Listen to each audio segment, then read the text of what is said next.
तपाईहरु हेर्दै हुनुहुन्छ लोकसेवा सपोर्ट युट्युब च्यानल र आजको यस भिडियोमा 2077 फागुन 26 गते बुधबार गोरखापत्रमा प्रकाशित भएका ज्ञान सागरका केही वस्तुगत प्रश्न उत्तरहरू लिएर उपस्थित भइसकेको छु। भिडियो पुरा हेरिदिनु होला, निकै नै महत्त्वपूर्ण रहेको छ। र एक नम्बरबाट सुरु गरौँ। संयुक्त राष्ट्रसङ्घको विकास नीति समिति सीडीपीले नेपाललाई कति अवधिको तयारी समय दिएर विकासशील मुलुकमा स्तरोन्नतिका लागि सिफारिस गरेको छ? 5 वर्ष सन् 2026। संयुक्त राष्ट्रसङ्घीय विकास नीति समिति सीडीपीले नेपाललाई विकासशील देशमा स्तरोन्नतिका लागि सिफारिस गरेको छ। नेपाल अब अति कम विकसित देशबाट विकासशील देशमा स्तरोन्नति हुने भएको छ, तर त्यसका लागि समय भने केही पर सरेको छ। नेपालले 5 वर्ष को सहुलियतपूर्ण समय पाएको छ। सन् 2021 फेब्रुअरी 22 देखि 26 सम्म चलेको सीडीपीको त्रैमासिक समीक्षाका क्रममा नेपालले कम विकसित देशबाट विकासशील देशमा स्तरोन्नतिका लागि मापदण्ड पूरा गर्दै रहेको पाइएकोले तयारीका लागि 5 वर्ष समय दिएर यो सिफारिस गरिएको स्पष्ट पारेको छ। अल्प विकसित मुलुकबाट विकासशील मुलुकमा स्तरोन्नति हुन संयुक्त राष्ट्रसङ्घले आय, आर्थिक जोखिम र मानव सम्पत्तिसँग सम्बन्धित 3वटा मापदण्ड तोकी सो अनुसारका सूचक पूरा हुनुपर्ने शर्त राखेको भए पनि 2वटा मापदण्ड मात्र पूरा भए स्तरोन्नति हुन सकिने प्रावधान छ। आर्थिक जोखिम तथा मानव सम्पत्ति सूचकमा तोकिएको न्यूनतम अङ्क थ्रेसहोल्ड कायम भएकोले नेपाल सन् 2015 मै अल्प विकसित मुलुकबाट विकासशील मुलुकमा स्तरोन्नतिका लागि योग्य थियो, तर नेपालकै अनुरोधमा यस्तो स्तरोन्नतिलाई स्थगन गरिएको थियो। स्तरोन्नतिको महत्त्वपूर्ण सूचक प्रति व्यक्ति आम्दानीमा भने नेपाल अहिले पनि न्यूनतम सीमा भेट्न सकेको छैन।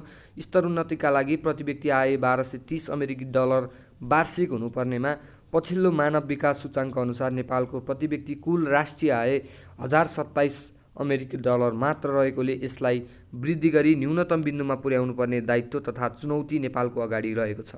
राष्ट्रसङ्घको प्रचलन अनुसार नयाँ स्तरोन्नत मुलुकले थप 3 वर्ष तयारीका लागि समय पाउने प्रावधान छ। नेपालले 2024 सम्ममा स्तर उन्नतिका लागि निर्धारित 3वटा मापदण्ड पूरा गर्नुपर्ने हो, तर कोभिड-19 का कारण उत्पन्न विश्वव्यापी असामान्य अवस्थामा नेपालले गरेको विशेष अनुरोध अनुसार 2 वर्ष बढाई सन् 2026 सम्ममा यस्ता सूचक पूरा गर्न पाउने सुविधा पाएको छ।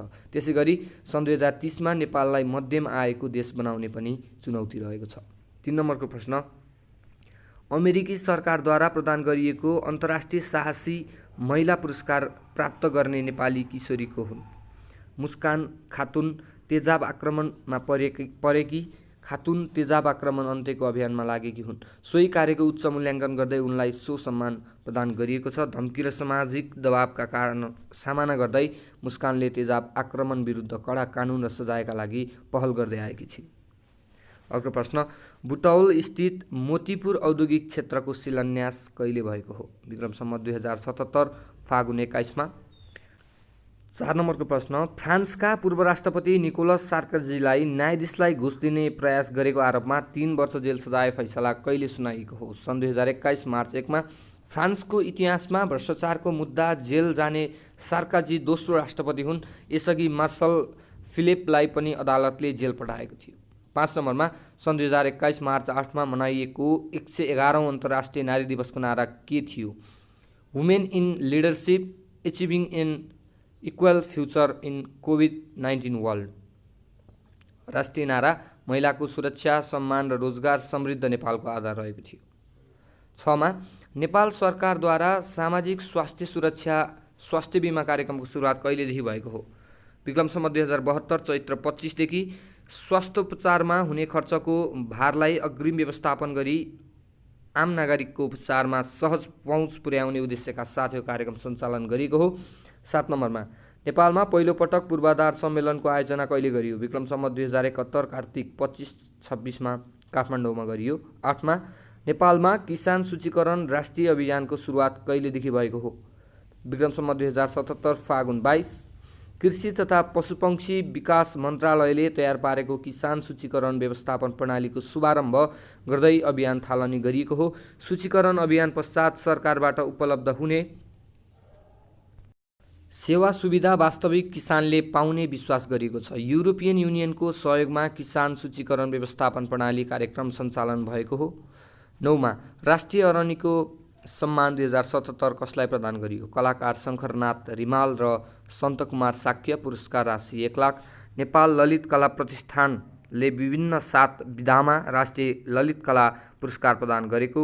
पुरस्कृत हुनेमा मिलन शेरचन हस्तकला, सुरेश लवट परम्परागत मूर्तिकला, भूषण दुवाल आधुनिक मूर्तिकला, गणेश जोशी आधुनिक चित्रकला, कृष्णराम घेमेसु परम्परागत चित्रकला, लक्ष्मण मण्डल लोककला र प्रमिला लामा वास्तुकला तथा अन्य सृजनात्मक कला रहेका छन्। पुरस्कारको राशि जनै 60,000 रुपियाँ रहेको थियो। त्यस्तै कलाकार केशव खनाललाई ललित कला राष्ट्रिय पत्रकारिता पुरस्कार 2077 एवं लय मैनालीलाई ललित कला राष्ट्रिय लेखन पुरस्कार 2077 प्रदान गरिएको हो।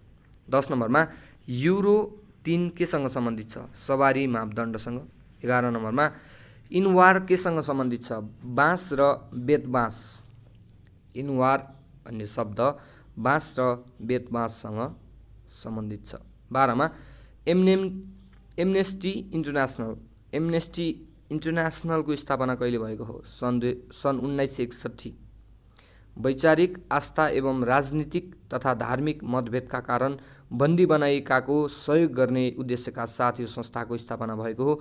विविध पक्ष राजनीतिक, धार्मिक, सांस्कृतिकका आस्थाका बन्दीको अभिलेख तयार गरी तिनीहरूको मुक्तिका लागि सम्बन्धित मुलुक समक्ष अनुरोधका साथ सिफारिस गर्ने कार्य यसले गर्छ।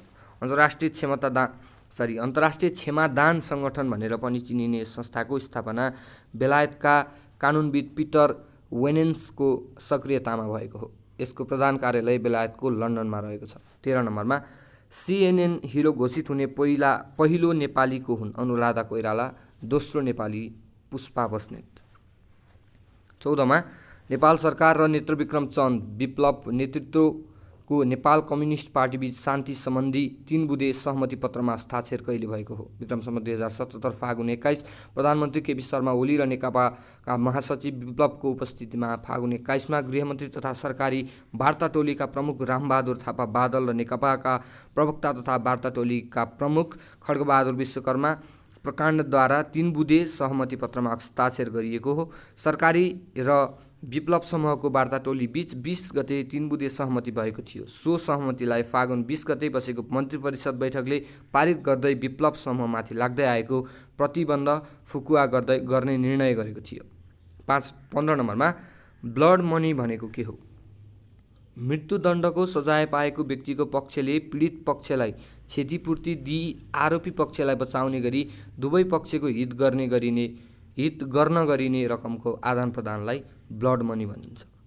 16 नम्बरमा संयुक्त राष्ट्र सङ्घीय मानवाधिकार आयोगद्वारा नेपाल सम्बन्धी प्राविधिक सहयोग र परामर्श सेवा सम्बन्धमा पारित प्रस्तावलाई के भनी चिनिन्छ?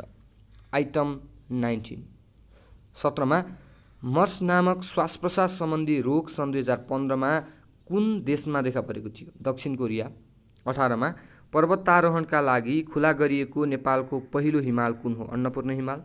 19 नम्बरमा केन्द्रीय तथ्याङ्क विभागले कुल ग्रास्त उत्पादन GDP गणनाको आधार वर्ष परिवर्तन गरी नयाँ आधार वर्ष कुन कायम गरेको छ? सन् 2010-11।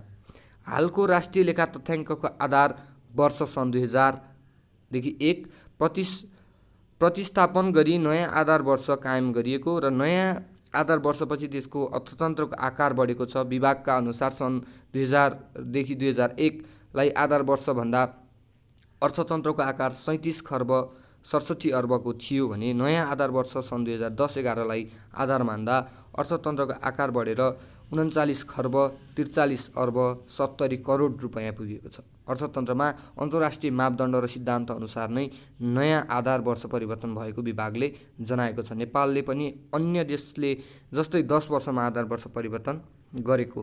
केही विकसित देशले भने 3 देखि 5 वर्षमा आधार वर्ष परिवर्तन गर्दै आएको पाइन्छ।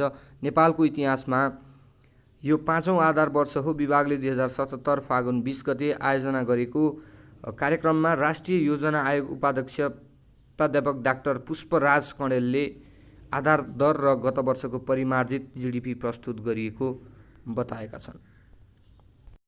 र यसै गरी आज गोरखापत्रमा प्रकाशित भएका 19वटा प्रश्नहरू थिए। ती प्रश्नहरू सकिएका छन्। तपाईहरुलाई भिडियो कस्तो लाग्यो र प्रश्नहरूमा केही मिस्टेकहरू भेट्नुहुन्छ भने पनि तपाईँहरूले कमेन्टमा जानकारी गराउन सक्नुहुन्छ। र यदि यो च्यानलबाट तपाईँहरूले पहिलोचोटि भिडियो हेर्दै हुनुहुन्छ भने हामीले लोकसेवा तयारीका सामग्रीहरू हरेक दिन राख्ने गरेका छौँ। तपाईँहरूले च्यानललाई सब्सक्राइब गरेर बेल आइकन पनि प्रेस गरेर राख्नुहोस्। हामीले भिडियो राख्न साथ तपाईँको मोबाइलमा नोटिफिकेसन आउनेछ र तपाईँले जुनसुकै भिडियो पनि जुनसुकै तयारीको भिडियो पनि तपाईँले नछुटाइकन हेर्न सक्नुहुन्छ भन्दै आजको भिडियोबाट बिदा हुन चाहन्छु। नमस्कार।